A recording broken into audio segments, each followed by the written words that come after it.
All right, after they've mastered the lever and the giant lever with both legs coming off the ground, coming back down on one leg, two leg, finish to a lunge. Now they're gonna do the baby handstand.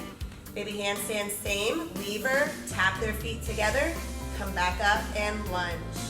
Awesome, so that's a concept that they have to figure out how to get their feet together, but still come back down on their favorite leg. In the cartwheel, we start with one leg, we finish on our bad leg. This one, our favorite leg always stays down in front. So once they understand that, that'll be the hardest part of it, keeping that favorite leg in front the whole time. Then they can go all the way up to handstand, lunge and kick to handstand, and lunge back on their favorite leg and finish. I'm gonna introduce the cartwheel, which is a regular cartwheel.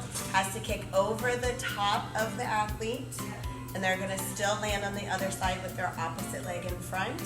So she's going to demonstrate a cartwheel, starting with the arms up in a lunge, over the top, and finishing in a lunge with her belly button back facing that mat again. Okay? So as they get that and the concept kicking over the top, do a cartwheel whatever you want.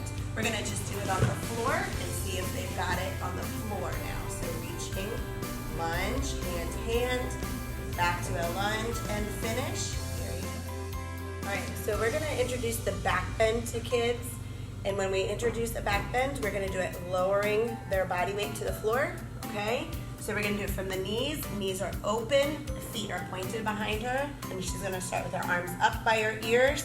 First thing to move is her hands and head together while hips push forwards. Look backwards, push, and come back up and tall, okay? Then we're going to ask them to see if they can do that independently. Head and hands first, head, push, back up to tall.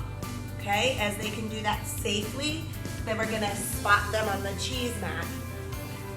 Feet on the floor, a little wider than shoulder width apart.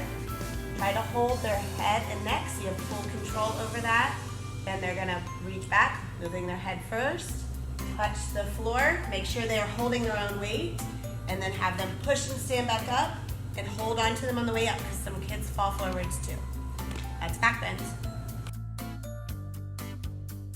Okay, teaching the kids a bridge kickover. So they're gonna start on a panel mat, sitting a little bit here. A lot of kids start at the edge and they're gonna fall and bump their head, so you always wanna make sure your hands are on their back. They're gonna lay down. You're gonna ask them to place their hands flat on the floor, about shoulder width apart. Bend their knees up, feet apart a little bit, and make a bridge. You're gonna help them up here. If they can do this without help, then they're ready for the bridge kickover. If they still need help, you're gonna ask them to come back down and then not go until they can do this safely. So after they make a bridge, they're gonna try to kick over. Again, you spot their hips, lifting over the top, finishing through to the end. If they can do that by themselves safely a couple times, then every time they do it safely, you can make it a little game.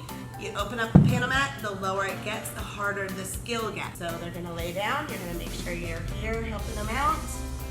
Hands flat on the floor, bend those legs up, make a bridge. Safely again by themselves, spot the hips over, finish.